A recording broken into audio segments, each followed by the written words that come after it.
الله أكبر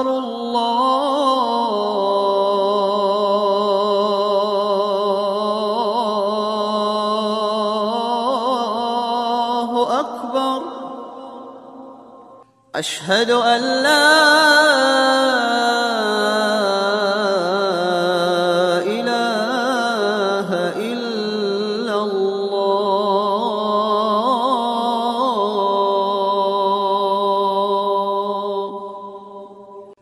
أشهد أن محمدًا رسول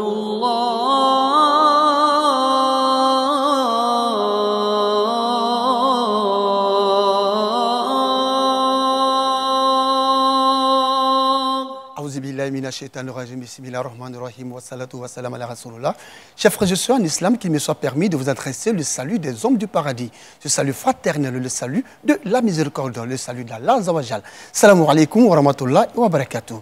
Allah, le tout miséricordieux, le très miséricordieux, le créateur de la terre et des cieux, le maître du jour et de la rétribution, a dit: Dieu vous recommande concernant vos enfants, le fils hérite comme deux filles. Sourate An-Nisa, verset 11.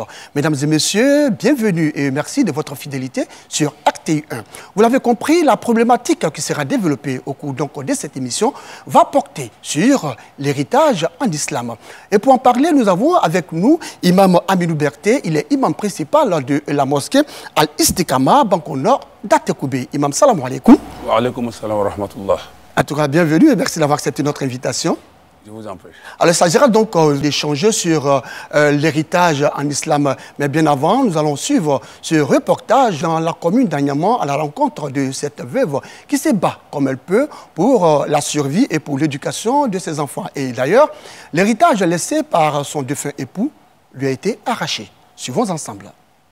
Agnaman, quartier Château, Fatoumata Doumbia, la trentaine révolue, est veuve depuis une dizaine d'années. Sans aucun soutien, elle vend en haut des serviettes hygiéniques et des petits colas pour pouvoir subvenir aux besoins de ses enfants. C'est moi-même qui me débrouille, et puis l'école, je fais tout pour eux. Ils sont mal, c'est moi-même. Puis j'ai l'habillement, c'est moi-même qui fais tout. Délaissée par les parents de son défunt mari, Fatoumata assume seule les charges de ses enfants. Tous les soirs, elle les regroupe pour leur donner des conseils afin de leur permettre d'avoir une meilleure éducation. Mais à la télé aussi, ses parents aussi, ils ont pris ça, ils mettent la location et mes mains, ils mettent l'argent. Ils me demandent 5 francs aussi. Il faut comme aussi. Et quand je suis Dieu, je suis là. C'est que moi, je voulais, s'il y a eu quelqu'un pour aider mes enfants, pour payer une chose aussi, moi, je serais à l'aise aussi. Il t'a aidé moi-même, il m'a tout l'argent. Mais s'il a aidé mes enfants, demain aussi, je serai à l'aise. Comme Fatoumata, plusieurs veuves vivent dans des conditions difficiles après le décès de leur époux. Imam Berté, après donc ce reportage, votre avis là-dessus? Bismillahirrahmanirrahim, alhamdulillah wa kafa, wa salatu wa salam ala rasulillah. Merci beaucoup El Hadj Pargasoro. Il faut dire que ce reportage, il est très touchant. Très, très touchant. Ça nous touche dans le plus profond de notre sensibilité. En ce sens qu'ici, il y a une injustice qui est exposée ici, sinon expliquée, parce que la pauvre dame et ses enfants ont été spoliés et dépossédés de leur droit qu'est l'héritage.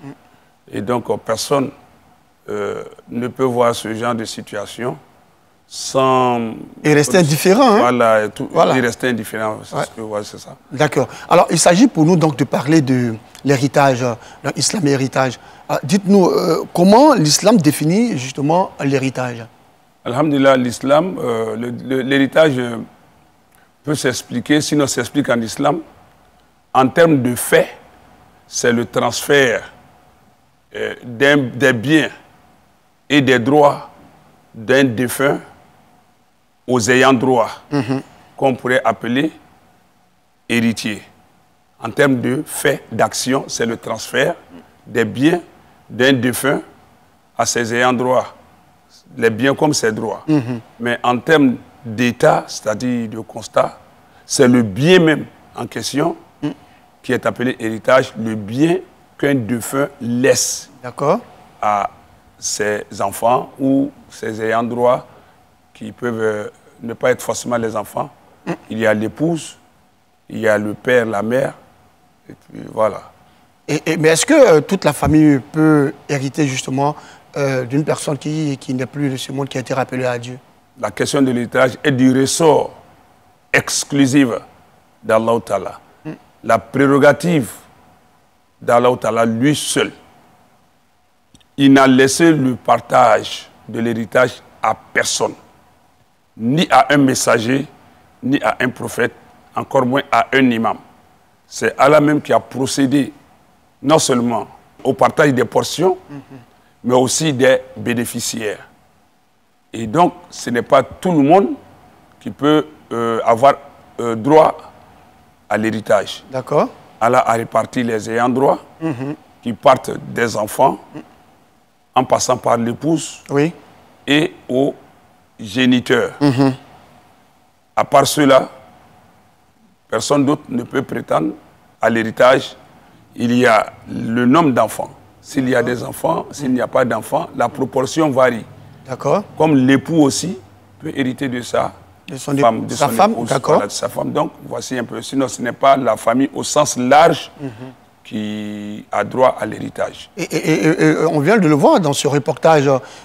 La femme, elle est laissée pour compte alors que son époux avait une menuiserie qui était là. Et bon, est-ce que c'est que son époux a laissé les oncles, les parents ou les frères de son époux ont le droit de mettre la main sur cet héritage-là? Et si oui, la femme n'a pas droit à avoir un peu d'argent quand même pour pouvoir subvenir aux besoins de ses enfants. Vous savez que l'héritage est une question à la fois sensible, mais très délicate. Celui qui s'y amuse peut provoquer son entrée à l'enfer. D'accord. La colère d'Allah. La colère d'Allah sur lui. Il faut faire très attention. Les frères d'un défunt, encore moins ses sœurs, l'islam ne leur a donné que l'obligation de sauvegarder, d'entretenir les biens lorsque même le défunt laisse des enfants en bas âge et de veiller à la bonne exécution du partage selon les portions ou les proportions établies par Allah. Hormis cela, ils n'ont aucune emprise sur l'héritage. Allah même va plus loin pour dire qu'il faut retourner aux orphelins, aux ayants droit, leurs biens. Maintenant, l'enfant qui n'a pas encore atteint l'âge de la maturité, il incombe à celui qui a sa garde de veiller à l'entretien du bien. Mais étant donné que l'enfant n'est pas encore mature, il a l'obligation de l'entretenir. Si lui-même il est démuni, il lui est permis, à la limite du raisonnable, de s'en servir pour lui-même se nourrir et nourrir l'orphelin le temps qu'il soit responsable. Alors que ce n'est pas ce qui est fait. Et de lui retourner ses biens dans leur intégralité. Mais il s'assure qu'il est à même de gérer ce bien-là pour ne pas le dilapider. Aujourd'hui, nous constatons plutôt que les gens dépossèdent les ayants droit de leur héritage. Oui, bien sûr. Et même, il y en a qui vont plus loin à proférer des menaces et même à exécuter des actes maléfiques, rien que pour pouvoir s'accaparer ses biens. Et c'est grave. Et c'est ce qui est effrayant parce qu'on s'est dit qu'il faut préserver la vie. Donc, Allah dit dans le Coran, chapitre 4, Surat An-Nisa, il parle de l'héritage en long et en large. Et Allah, il va plus loin pour dire, ceux qui s'accaparent injustement des biens des orphelins, ceux-là ne font que dévorer le feu dans leur ventre. C'est-à-dire quoi, aujourd'hui, ça peut paraître délicieux, savoureux, quand on s'en sert. Mais c'est du feu qu'on est en train d'emmagasiner. On imagine un peu comment est le feu. Oui. Voilà, et dans le ventre. Et dans le ventre, mais là, ça devient épouvantable. Là. Très grave parce que dans l'enfer, le corps, en son dehors, est brûlé, mais en son intérieur, tu es dévoré par le feu du fait des biens des héritiers qu'on a confisqués. Et la femme aussi, ayant un droit dans l'héritage, ne serait-ce qu'un atome qu'on a pris injustement dans le bien des héritiers, cela nous sera compté comme une montagne de péché, un petit grain de sable pris injustement dans l'héritage des ayants droit, nous équivaudra à la proportion d'une montagne de péché et de châtiment. Mais ça veut dire donc l'héritage est très dangereux. Et il faut faire très attention, il ne faut pas justement spolier les ayants droit de leurs biens, parce que vous le dites, hein, c'est un grave péché. Et cela attire la colère d'Allah subhanahu wa ta'ala. Alors nous allons ensemble voir ce que pense la population sur ce sujet donc, de l'héritage. C'est tout de suite dans le micro-trottoir.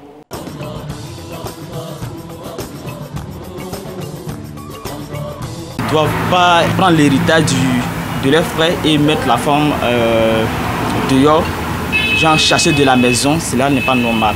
Voilà, ils doivent toujours prendre soin des enfants, comme prendre soin des enfants, de la femme, et puis essayer de ne pas faire pleurer la femme et puis les enfants. Après la mort du chef de famille, il y a des traditions qui permettaient comment dire, au petit frère, soit à un membre de la famille, d'épouser la veuve. Et aujourd'hui, on a constaté que c'est ce qui est très rare. Et quand c'est comme ça, aujourd'hui de nos jours, vu qu'une femme a déjà plus de 2 à 3 enfants, pour qu'elle puisse se trouver un mari, c'est déjà très très compliqué d'ailleurs. Voilà, donc disons, on voit déjà ces femmes-là se livrer à elles-mêmes, d'autres même se retrouvent dans la rue en train de mendier et autres. Il faut remédier à cela, revenir un peu en arrière, voir un peu la tradition, comment est-ce qu'il faut insérer un peu ces veuves-là dans nos différentes familles. Normalement, si le mari est décidé, la femme elle est libre, c'est vrai, on connaît ça, le mariage s'arrête là. Mais le sentiment n'est pas arrêté. La femme, on doit l'aider. Le gouvernement doit faire sa part. Et puis, la communauté doit faire sa part. La famille aussi doit faire sa part pour le faire oublier le décès de son mari. Alors, Imam, les populations se sont prononcées. Qu'est-ce que vous pensez de ce qu'on a entendu tout à l'heure? Effectivement, lorsque un homme est décédé, sa veuve, après sa période de veuvage, elle est libre de tout engagement matrimonial. D'accord. Mais pour une question sociale et morale, souvent des femmes préfèrent rester dans la famille du défunt mari pour ne pas aller faire des enfants d'une autre famille. D'accord. Et aussi préfèrent rester souvent près des enfants. Donc, acceptent de se marier à un autre membre de la famille du défunt. Tout ça, c'est beau. Mais toutefois que l'homme est décédé, que la femme veut partir, il ne faut pas faire du chantage de l'héritage. D'accord. Pour dire que si elle part, elle n'a rien dans l'héritage. Non. Quand elle s'en va, elle a sa part. Mais il ne faut pas faire l'amalgame entre les sentiments et les droits qu'Allah a institués pour les uns et les autres. On va plus loin.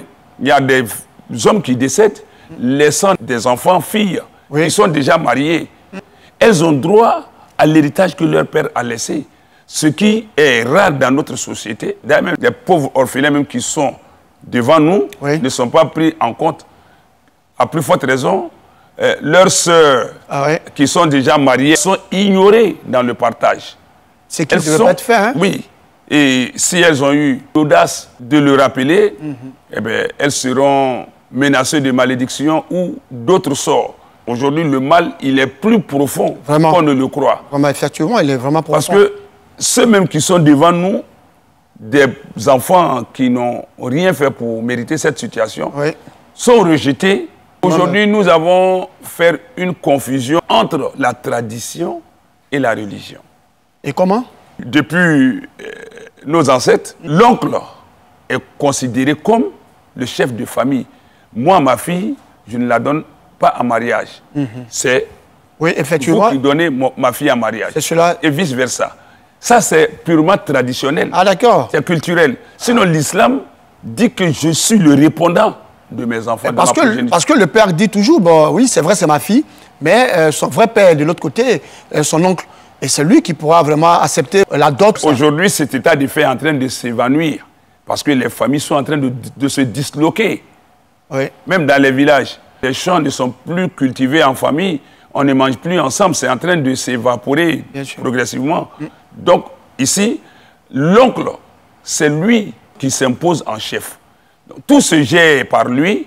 Non seulement on n'accomplit pas ses devoirs, mais on piétine les droits des orphelins. Et cet indélicat oncle ne fait que dilapider cet argent, sinon qu'il le met seulement au bénéfice de lui-même, sa propre progéniture et ses épouses. On assiste à des cas comme ça. Et les vrais héritiers sont laissés pour compte, mais qu'ils ne dilapident pas, qu'ils vivent sobrement avec cet argent-là. Qu'ils ne gaspillent pas son profit d'ailleurs. Et même si c'est possible qu'ils fassent fructifier ça dans des commerces, mais dès lors que les enfants arrivent à maturité, qu'ils doivent leur retourner ça, il n'a pas de bénéfice à prendre dedans. Il leur rend l'intégralité. À eux de lui en donner ou de ne pas lui en donner.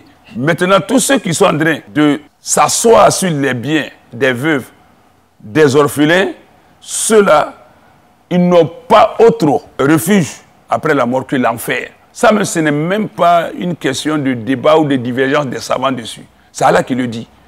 Quelqu'un déjà qui mange le feu, ce n'est pas dans le paradis qu'il va aller déguster ça. Et Imam, vous avez dit qu'il mange le feu, mais et lorsque ces enfants aussi bénéficient voilà, de cet héritage, est-ce qu'eux aussi mangent du feu? Il y a des effets collatéraux. D'accord. Tous ceux qui en mangent, alors qu'ils n'ont pas droit, ils vont en rendre compte, mais ils vont aussi restituer ça. Quand moi, qu'Allah m'en garde, je sais que mon père, paix à son âme, mais si je donne un exemple comme ça, il est assis sur le bien de mes cousins ou d'autres enfants, souvent ce n'est pas forcément les cousins. Par amitié, je vous confie la garde de ma famille. Mes enfants même se reconnaissent en vous comme le père. Et mes femmes aussi voient en vous leur beau-père. Donc du coup, si j'ai des problèmes, tu dois te présenter. Et cela même, aucun lien familial avec le défunt, à part les relations sociales, amitié, peut-être collègues de travail et autres, le rapprochement étant très fort, on a l'impression que vous êtes de même famille. Tout cela se prévale dans l'héritage des enfants. Ils s'en accaparent, ils le confisquent. Sans compter ceux-mêmes qui ont la garde de certains biens, des terrains, des concessions, des biens immobiliers, mobiliers, financiers. C'est eux seuls qui en ont l'information, qui en détiennent les documents. Quand quelqu'un décède, eh bien, ils font silence total dessus parce que personne ne le sait. L'autre s'est confié à lui de façon, je dirais, confidentielle. Et quand il y a décès, ils ne viennent pas déclarer. Donc, tout ça l'a mis ensemble.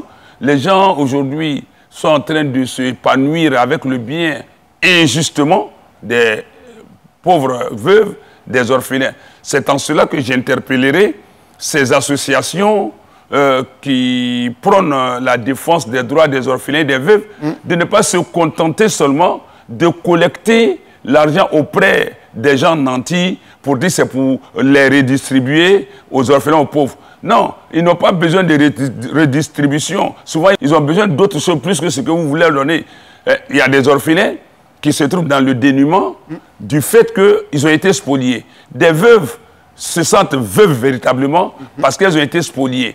Que de vous contenter de les recenser, de collecter les biens pour leur redistribuer, vos actions devaient aller plus loin. Je parle des ONG. Et donc, entamer des démarches. Voilà, d'abord s'enquérir auprès de ces gens-là, parce qu'il y a des orphelins aujourd'hui, des veuves, qui ne savent pas à qui s'adresser. Oui, bien sûr. Donc, normalement, dans la communauté, on a les ONG qui foisonnent. Oui, effectivement. Pour la défense de ceux-là. C'est quel genre de défense? Défense alimentaire, vestimentaire, pécuniaire? Non. Si peut-être vous les aidez à rentrer en possession de leurs droits, eux viendront à votre aide aussi pour financer vos ONG parce que leurs biens peuvent leur permettre de soutenir vos actions maintenant pour aider les autres veuves et orphelins qui n'ont pas vraiment de biens qu'on leur a laissés, mais qui ont besoin d'assistance. Que ces personnes qui ont la main sur les biens des gens qui décèdent, qu'ils lèvent la main, qu'ils rendent aux ayants droit en toute sincérité devant Allah comme témoin les biens à leurs ayants droit. Sinon, cette vie, elle est éphémère. Bien sûr. Tout ce qui est ici n'est que vanité et illusion. De la même manière que celui qui a cherché cet argent à la sueur de son front, qui a souffert, et qui a souffert, Ouais. qu'il a laissé à ses ayants droit, qui s'en est allé, toi qui ne fais que un passage dedans, sache que toi, tu ne veux pas t'éterniser dedans. Et puis, ce que tu fais comme injustice dedans, ça va se répercuter sur toute ta descendance. En attendant que toi-même, tu payes le prix le plus fort devant Allah. Faisons la séparation entre la tradition et la religion. Surtout que la religion, côté héritage, Allah lui-même s'est chargé d'en faire la répartition et d'en désigner les ayants droit, les bénéficiaires. Imam Amirou Berté, l'héritage est un véritable fléau, une gangrène pour la société, n'est-ce pas? Tout à fait. Allah même, dans le Coran, sur Al-Fajr, l'aube, versets 17 à 18, Allah même le dit, « Qu'Allah, arrêtez vos jugements erronés, mensongers, Balla tukrimun al-yatim. Vous n'êtes pas généreux envers les orphelins. » Verset 17, chapitre 89. « Qu'Allah, arrêtez vos jugements erronés, que c'est l'oncle qui gère, que vous et vos mamans, vos biens, tout m'appartient. Et vous n'exhortez pas à nourrir le nécessiteux. Vous aimez l'argent d'une avidité sans limite. Donc, du coup, Allah dit que c'est notre avidité pécuniaire, matérielle, Oui. qui fait que aujourd'hui, ça devient une gangrène.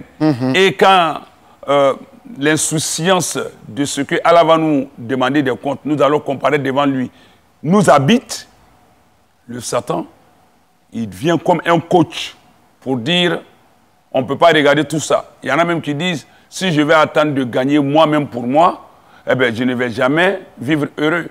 Donc, aujourd'hui, il n'y a personne. Bien sûr. Ou du moins, rarement, on trouvera des gens s'exhorter mutuellement au partage de l'héritage. Il y en a même qui disent que le partage de l'héritage, c'est comme la division d'une famille. Effectivement. Et ça, c'est clair, mais effectivement, l'héritage a divisé pas mal de familles ici en Afrique et en Côte d'Ivoire, on peut le dire. Hein? Tout ce qu'Allah nous donne comme instruction, enseignement, ne fait que consolider les liens interhumains, mais aussi nous rendre cohérents avec nous-mêmes. Et c'est parce qu'on ne suit pas justement Voilà. la recommandation d'Allah qu'il y a, Parce que il y a ce problème-là. le calcul, la distribution et les bénéficiaires ont été déjà établis par Allah. Bien sûr. Donc, si on veut se démarquer, ça va créer des problèmes. Parce que Allah nous dit, celui qui te détourne de mon rappel, qui fait fi de ce que je lui ai donné, il va mener une vie pleine de troubles, de gêne, d'inquiétude. D'accord. Celui qui veut vivre en faisant fi du rappel du tout miséricordieux, nous lui affectons un shaitan qui sera son compagnon. Et aujourd'hui, on ne veut pas travailler selon ce que les textes religieux, les textes divins nous disent, mais nous voulons nous-mêmes travailler selon nos caprices. Je constate que mon frère est vraiment nanti. Et donc, je veux ses biens. Je lui lance un sort, il décède. Et je m'accapare justement ces biens-là. Est-ce que l'homicide prive la personne justement de l'héritage? Ôter la vie même à n'importe qui même, ce n'est pas permis. A fortiori ton propre frère, où le sentiment de sang, les liens de sang doivent vous amener plutôt à sacrifier vous-même votre vie pour sauver la sienne. Ouais. Celui dont on doit hériter si on occasionne sa mort, on sort du groupe des ayants droit. Parce que c'est un grave péché quand même. Oui, celui qui meurt pour sa dignité, son honneur, étant musulman, il est considéré comme un martyr. Celui qui meurt pour ses biens injustement, il est considéré comme un martyr. Et celui aussi qui meurt pour sa foi, sa religion, est un martyr. Donc, ici, lui, il est martyr, mais celui qui occasionne, il devient un injuste. Donc, celui qui occasionne la mort de quelqu'un, tu l'as martyrisé, mais toi-même, tu n'as pas droit à son héritage. Donc, tu auras le péché du meurtre, le jour du jugement dernier, mais tu auras aussi le péché de l'injustice que tu auras commis de prendre ses biens. Mais il n'est pas le seul. Et qui encore d'autres? Ton propre fils, quand vous êtes de religion, de foi différente, toi tu es musulman, ton fils n'est pas musulman, il n'est pas redevenu musulman avant ton décès. Tu es décédé le matin. Et à midi, lui, il dit, je reviens à l'islam, il n'a pas le droit. Il ne peut pas avoir de l'héritage. Il revient de ton vivant. S'il est musulman de ton vivant, tu es mort, lui étant musulman, il peut avoir. Donc la différence de religion empêche d'avoir une part de l'héritage. Effectivement, j'allais même poser cette question, savoir si le non-musulman peut hériter du musulman ou le musulman peut hériter du non-musulman. Le prophète dit sallam, la yarisul al-muslim al-kafir wa al-kafir al-muslim. Il dit, le musulman n'hérite pas du non-musulman et le non-musulman, réciproquement, n'hérite pas du musulman. Ta femme n'est pas musulmane. Toi, tu es musulman, tu décèdes. Elle ne peut pas hériter de toi. Donc, ça va nous amener sur d'autres terrains où je ne veux pas rentrer. Oui, bien sûr. Vous voulez parler de voilà, mariage légal. Mixte. Voilà, si justement la femme est mariée légalement, voilà, que vous avez des biens. Mais voilà, de suite. Là, maintenant, la loi va nous mettre en conflit. Voilà, bien sûr. Loi des hommes et loi d'Allah. Loi divine. Mais les hommes vont peut-être, avec leur appareil judiciaire, triompher, mais ce sera un triomphe illusoire. Parce que le dernier mot revient à Allah Ta'ala. À Dieu. Et donc, quand nous allons nous retrouver devant Allah, eh bien, le jugement des hommes va les rattraper. Ils vont répondre de leur jugement parce qu'il faut faire prévaloir la loi d'Allah Ta'ala. Donc, du coup, quand vous avez des foi différentes, vous ne pouvez pas.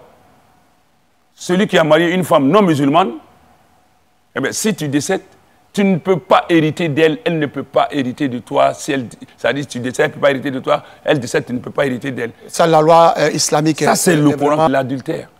Le prophète dit al-walad lil-firash wa lil-ahir il-hajar. L'enfant appartient à la femme. Oui. Donc, un enfant adultéré ne peut hériter que de sa mère, mais pas de l'homme. Ce dernier est son père biologique et non son père légal, islamiquement, encore moins légitime. Je ne comprends pas. Je mets au monde un enfant hors mariage, c'est ce que vous voulez dire. Alors quand je ne suis plus là, cet enfant n'hérite pas de moi? Absolument pas. Si avec la même femme, vous venez maintenant vous mettre en règle vis-à-vis d'Allah, que vous faites un mariage en bonne et due forme islamiquement, le premier enfant qui va naître, alors que ses grands frères, entre guillemets, ont 15, 20, 30 ans, le premier qui va naître, c'est lui qui est le tout premier enfant légitime de vous et la femme. C'est votre premier fils. Oh. Celui qui est né dans le mariage. Et du coup, lorsque vous décédez, s'il a des petits frères nés après lui dans le mariage, c'est eux seuls qui prennent l'héritage.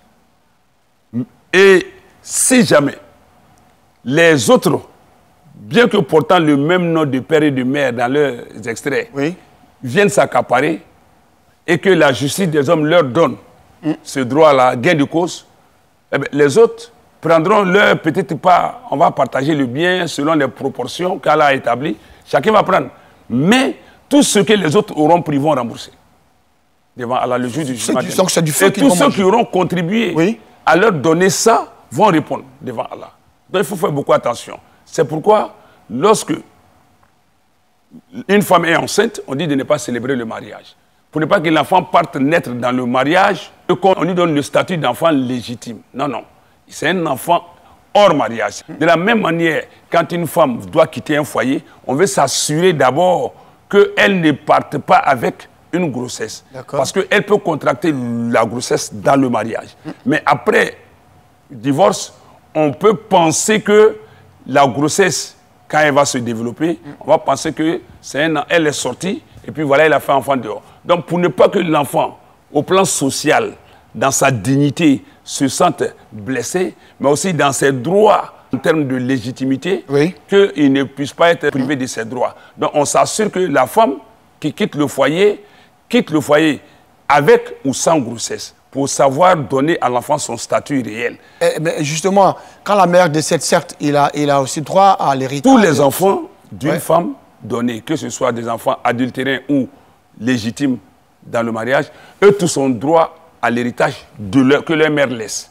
Mais c'est côté papa que ceux qui sont adultérés n'ont pas droit. Donc ça veut dire que si je veux immoler une bête ou 2 bêtes pour lui attribuer un nom, ça aussi, ce n'est pas de mon ressort? Non, c'est à celui qui a la tutelle légale de l'enfant de faire cette immolation. Le père qui a marié sa femme, oui. C'est lui Non, qui est le même. Maintenant, celui qui n'a pas marié une femme, oui. qui a fait un adultère avec lui, oui. le baptême, entre guillemets, de l'enfant ne revient pas à l'homme, c'est à la femme. Même le nom de l'homme ne doit pas être porté sur l'enfant.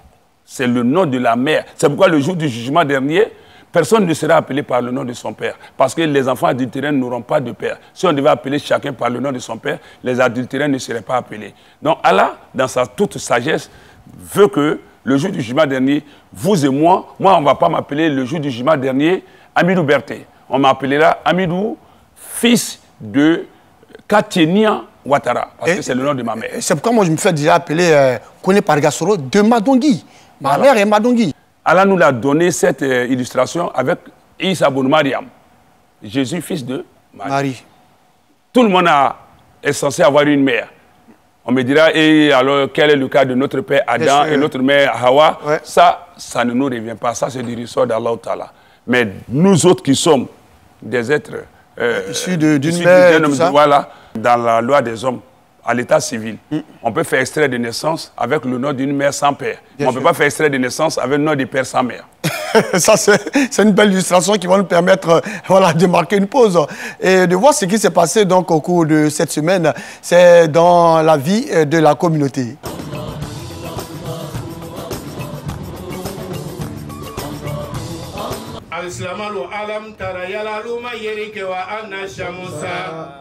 Kafanya tomba mie libusiye kenati maridaka tumana mina libsi tune kodugari jamanana kenati maridaka Sramaya tuma develope kodugari jamanana kenati maridaka Lorot de slama boro kodugari jamana konona kenati maridaka Anya foksana doiret mesina tumana mina ni seruati sera kenati maridaka.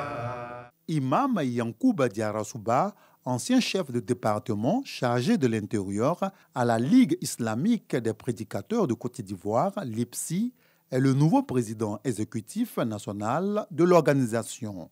Et ce, à l'issue du 10e congrès de l'Assemblée générale dans la commune de Bingerville. Il entame ainsi un mandat de 3 ans renouvelable une fois. Il promet s'engager dans la promotion des valeurs islamiques à travers le pays et surtout dans une synergie d'action. Je suis pleinement conscient des attentes, des espoirs et des défis qui nous attendent.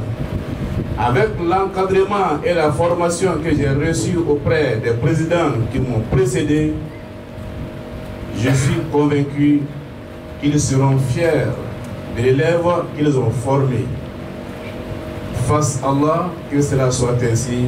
L'événement a rassemblé plus de 250 participants représentant les 83 sections régionales, départementales et communales de tout le pays.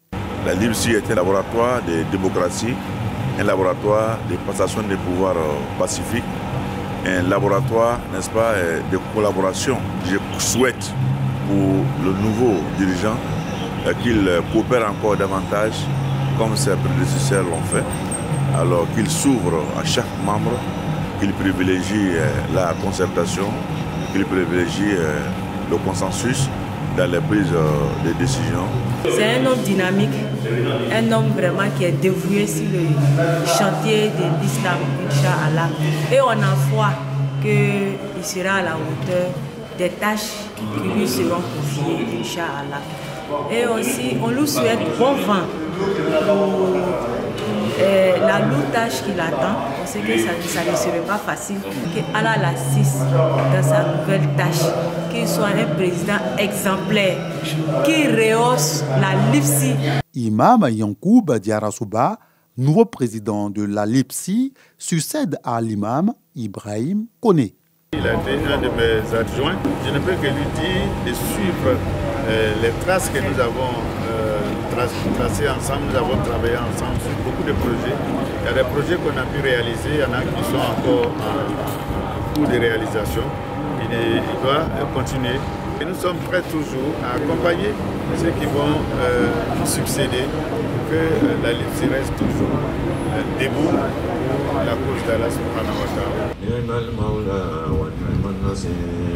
ولا حول ولا قوة إلا بالله العلي العظيم سبحان ربك رب العزة عما يصفون وسلام على المرسلين والحمد لله رب العالمين الفاتحة بسم الله الرحمن الرحيم الحمد لله رب العالمين الرحمن الرحيم مالك يوم الدين إياك نعبد وإياك نستعين اهدنا الصراط المستقيم صراط الذين أنعمت عليهم غير المغضوب عليهم ولا الضالين آمين. 2025 est une année électorale où la promotion de la paix s'accentue. Cheikh Soufi Moustapha Sogodogo ne déroge pas à la règle. Il a au cours de la commémoration de l'anniversaire de la naissance du prophète Mohammed, paix et salut de Dieu sur lui, multiplié les exhortations à l'unité. Les mots de paix sont employés partout, mais est-ce que les pratiques de paix sont effectives dans la société? Il faut que la paix soit pratiquée au lieu de toujours en parler. Donc avec la volonté de tous les citoyens ivoiriens à pratiquer la paix, je crois que les élections seront paisibles, Inch'Allah. Cheikh Moussa Dramé, ambassadeur de la paix et le parrain, salue l'idée. Nous sommes à une année électorale. Les Ivoiriens ont besoin d'être ensemble. Nous sommes une famille. C'est pourquoi la croyance à un seul Dieu, pour moi, c'est une valeur universelle. C'est une belle initiative. Le thème, c'est la paix et la cohésion sociale. Vraiment, je voulais encourager qu'on s'attend les uns et les autres. Que ce soit les musulmans et les chrétiens, il faut qu'on soit vraiment un pour bien conduire le navire ivoire. Le message que nous avons à donner à la communauté musulmane, c'est de prier pour notre pays, pour que ces échéances électorales qui vont se dérouler dans le mois d'octobre se déroulent dans la paix, dans la joie. Cette rencontre religieuse a été rehaussée de la présence d'une importante délégation du Conseil supérieur des imams, des mosquées et des affaires islamiques. Pour la circonstance, Coach Mada a édifié les fidèles musulmans sur les recettes visant la consolidation du couple. Dans ce monde contemporain où la jeunesse est tentée par des pratiques malsaines et déshonorantes telles que la débauche, le mensonge, le vol, la corruption et l'injustice, apporter la lumière par le biais d'une conscientisation en vue d'une repentance sincère s'avère opportun. C'est l'enjeu au cœur de la clôture officielle des séances d'invocation pour la paix et la cohésion sociale organisée par Imam Ouma Karabeta, guide spirituel de l'association des Zikres de Yopougon. Chaque année, après les séances, on fait la clôture du Zikr. On appelle les musulmans, les parents, les cheikhs pour venir prier pour la jeunesse musulmane. On appelle la communauté musulmane œuvrer pour la paix, mourir pour la paix et s'abstenir pour la paix. Cette initiative acquiert l'adhésion des participants. Avec les élections présidentielles qui arrivent, vraiment, c'est des choses qu'il faut encourager. Que vraiment, les choses se passent bien et que vraiment qu'il y ait la paix. Une initiative à encourager dans tous les sens du thème, dans toutes les mosquées de la Côte d'Ivoire. Et vous savez très bien que le président du conseil régional est attaché au mot paix. Et partout où il y a paix, partout où on parle de cohésion, le ministre souhaite que cela soit dupliqué et partout et à travers toute la Côte d'Ivoire. Ce rendez-vous religieux a été également une tribune pour des religieux d'inviter chacun à l'esprit d'apaisement en cette année électorale. Foyer des jeunes de Koko dans la commune de Bouaké. C'est le cadre choisi pour la tenue de l'activité dénommée Journée de la militante. Une tribune d'échange autour du thème. La jeune fille musulmane entre mutation socio-culturelle et spiritualité. Comment parvenir à un équilibre? L'association des élèves et étudiants musulmans de Côte d'Ivoire a réussi son pari de rassembler jeunes filles musulmanes, éducateurs et leaders communautaires pour explorer les défis auxquels sont confrontés les jeunes filles musulmanes dans un monde en évolution rapide. Quand on parle aujourd'hui du boom que fait le numérique dans notre communauté, il faut savoir que tout ça a un impact sur la foi de la jeune fille musulmane. Il faut trouver quand même un équilibre afin qu'elle puisse pouvoir concilier ces deux aspects-là. Les intervenants ont partagé leurs expériences en vue d'aider la jeune fille à naviguer entre la spiritualité et le modernisme. Il y a des avantages avec aujourd'hui le numérique, tant aussi il y a des inconvénients. Et donc il faut qu'elles prennent conscience de ça afin d'être responsables sur les réseaux sociaux et aussi disciplinées dans ce qu'elles font. Les participantes affichent une satisfaction. Une activité pédagogique mettant l'accent sur la foi, l'éducation, l'engagement communautaire et d'autres prestations islamiques a clôturé la journée. La première école confessionnelle musulmane de la commune de Woulé dans la région du Oufou a ouvert ses portes en 1980. Mais les locaux ne feraient pas de meilleures conditions d'apprentissage aux tout petits. Il n'y a pas de classe, on n'a pas de bonnes salles. Quand il pleut, on est dans l'eau. Quand il veut pleuvoir, on est obligé d'aller à la maison. Il n'y a pas de latrine, rien. Ces conditions difficiles d'apprentissage sont désormais de vieux souvenirs. Un bâtiment flambant neuf de 3 salles de classe équipées de tables-bancs avec un bureau est offert à la commune de Woulé. C'est le fruit de la coopération entre la mairie et l'organisation ivoirienne pour le bien-être et le développement social. Il s'agit du centre éducatif, les élèves vont y bénéficier. Et aussi les deux mosquées, la communauté musulmane puissent effectuer leurs prières en toute tranquillité. Dans la recherche de nos partenariats, nous avons croisé l'ONG OIBDS qui a accepté de nous accompagner dans la recherche de construction d'infrastructures. Et donc cette collaboration a permis déjà dans un premier temps d'octroyer une école franco-arabe de 3 classes. À cette école s'ajoutent 2 mosquées dans les quartiers de Bayassou et de Kodi. 2 dons de l'organisation pour permettre aux musulmans de prier dans de bonnes conditions et surtout faire avancer l'islamisation dans la région de l'Ifou. Le préfet de Woulé salue la coopération entre la mairie et l'organisation ivoirienne pour le bien-être et le développement social qui accompagne le gouvernement dans ses priorités. Cela s'inscrit dans la dynamique gouvernementale de l'école obligatoire d'une part, mais également de l'école inclusive, c'est-à-dire que tous les enfants de Côte d'Ivoire, comme l'a toujours prôné son Excellence président de la République, ont droit à l'éducation. À côté de ces dons, l'ONG compte réaliser des projets dans les domaines de l'hydraulique, l'éducation, la santé, des logements sociaux et de la lutte contre la pauvreté. Tous ces projets débuteront cette année 2025. Le prophète de l'islam a eu un mode de vie exemplaire. Ces recettes pour la consolidation de la cohésion sociale, de la paix et d'un vivre ensemble harmonieux ont séduit plus d'un. Ces valeurs ont été mises en exergue par l'ambassadeur de la paix, Cheikh Ali Ouedraogo, leader de la communauté musulmane pour la paix et la cohésion sociale, lors de l'édition 2024 du Maolid dans la commune de Yopougon. Les objectifs, c'est la paix et la cohésion sociale. Nous, on voit ce qui se prépare, qui est les élections. Donc on a organisé cette Mauloud-là, la communauté musulmane pour la paix et la cohésion sociale, pour parler de la paix, pour dire aux gens que tout le monde n'a qu'à être un exemple de paix dans les jours à venir. Parce que nous sommes une communauté de paix. Les gens vivent à l'aise, ils n'ont pas la haine contre son prochain. Moi je pense que le vivre ensemble, il est là actuellement. La vanité, l'hypocrisie et la moquerie ont été déconseillés aux fidèles musulmans. Guides spirituels et dignitaires musulmans encouragent l'initiative. Le prophète, c'est un exemple de paix, c'est un exemple de pardon, la cohésion sociale et l'habitation ensemble. Que tu sois musulman ou pas, tu es chrétien, tu es païen, on doit habiter ensemble. Tout un bon musulman doit les regarder et le copier. Parce que c'est quelqu'un qui a pardonné ses ennemis.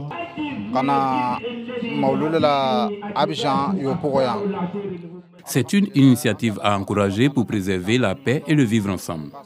Ainsi, nous pourrons réserver un avenir radieux à la jeune génération. Ce rendez-vous spirituel était placé sous le thème « La paix, la cohésion sociale et la discipline ». Point culminant de la rencontre religieuse, la distinction des artisans de paix en Côte d'Ivoire.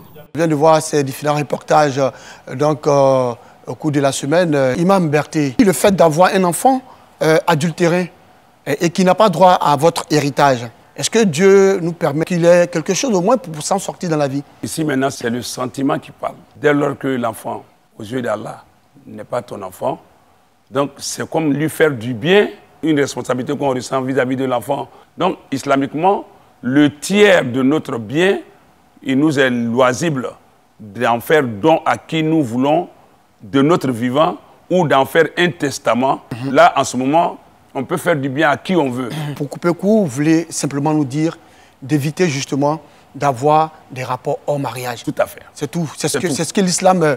Allah, le Coran, il dit « N'approchez pas la fornication, l'adultère. C'est une perversité. Et un mauvais chemin. Un chemin qui est sans issue, qui va vous créer des situations inconfortables. Quand Allah dit de ne pas approcher la fornication et l'adultère, ça veut, tout ça, là, ça prend en compte. Bien sûr. Il dit « c'est un mauvais chemin. » Il sera difficile aussi de regarder. Voilà votre enfant qui naît hors mariage. Parce que personne, même nous-mêmes qui sommes là, même ceux qui commettent la fornication et l'adultère, personne n'aimerait qu'on le désigne parmi ses amis dans la société que celui-là, il est né hors mariage. Quand bien même tu ne l'as pas voulu, mais tu te sentiras un peu gêné.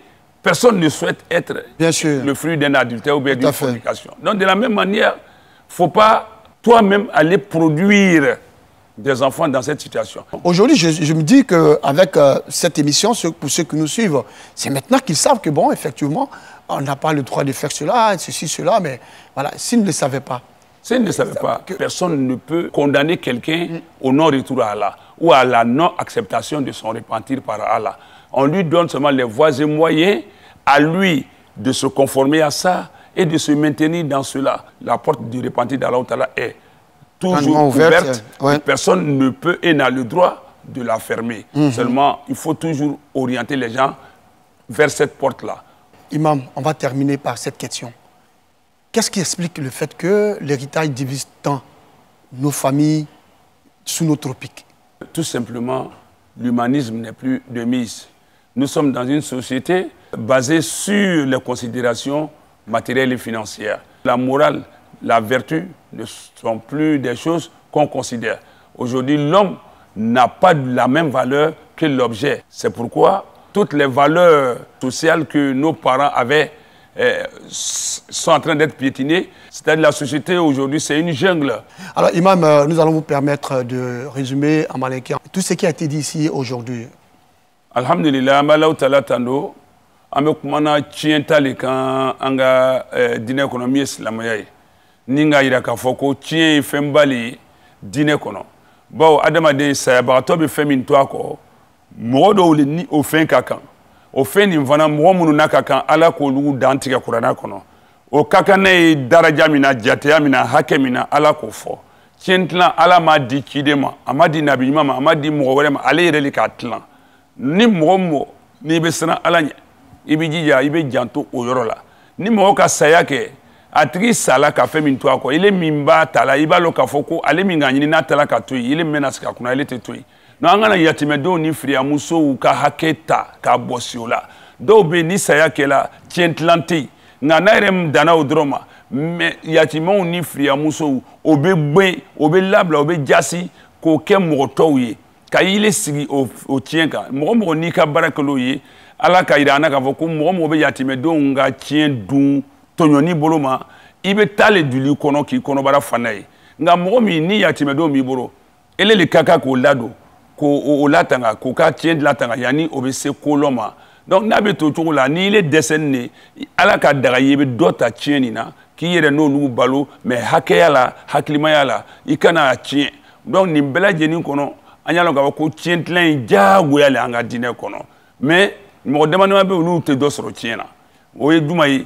momi n'ale be sala ka tiento ni le minkela asaya sababuye ifa walma iba ona nyona ikanga momi tienta ni le kela otigi ya sata e kela otigi fagabagai ele te do soro tiena momi mfana ni efa ubiye iba ubiye kanga momi tienta ina te dinekele e islama ya le te islama ya te seki tienta ta tienta walma ale le islama ele bola islama ya la te seki tienta alifa ni asala soma kaso ele te silamai ele nana trigba wa fe ko bom ndola silamai la ite ima ga tienta saya ko fe nga bi komi nanzara o ya sharia o libanga jamana kono aywa ni kibe barake dineta la papier be na ira ko che deni foi ta ira ko ma ka tiensro justice be na mena kadama do ante kuma worola ali nyamodi den min sɔrɔla furu kɔ kan a tɛ dɔ sɔrɔ tiɲɛ na a bɛ ba de tiɲɛ ta a tɛ fa tiɲɛ ta nka wolosɛbɛn la ele tɔgɔ bɛ yen ba tɔgɔ bɛ yen donc tuma dɔ minnu wolola furu kɔnɔ o ni minnu ma sɔrɔ furu kɔnɔ bɛɛ ye facɛ kelen ba kelen papier la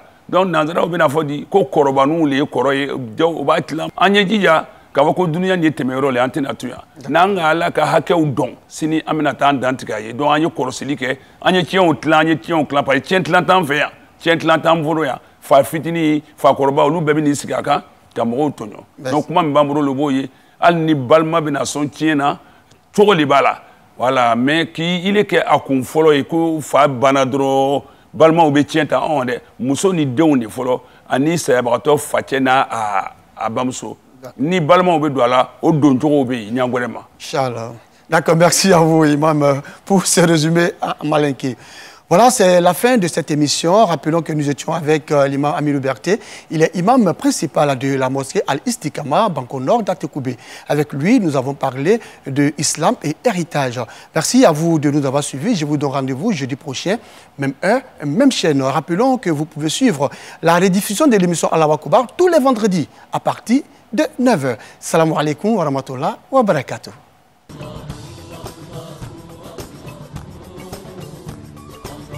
Suratul Kafirun. A'udzu billahi minasy syaithanir rajim. Bismillahirrahmanirrahim. Qul ya ayyuhal kafirun la a'budu ma ta'budu wala antum abiduna ma a'budu wala ana abidun ma abaditum wala antum abiduna ma a'budu lakum dinukum waliyadi. Al-Kafirun, les infidèles, ils cherchent protection auprès d'Allah contre le diable banni. Au nom d'Allah, le tout miséricordieux, le très miséricordieux, dit: ô vous les infidèles, je n'adore pas ce que vous adorez, et vous n'êtes pas adorateurs de ce que j'adore. Je ne suis pas adorateur de ce que vous adorez, et vous n'êtes pas adorateur de ce que j'adore. À vous, votre religion, et à moi, ma religion. Allahu Akbar, Allahu Akbar, Allahu Akbar,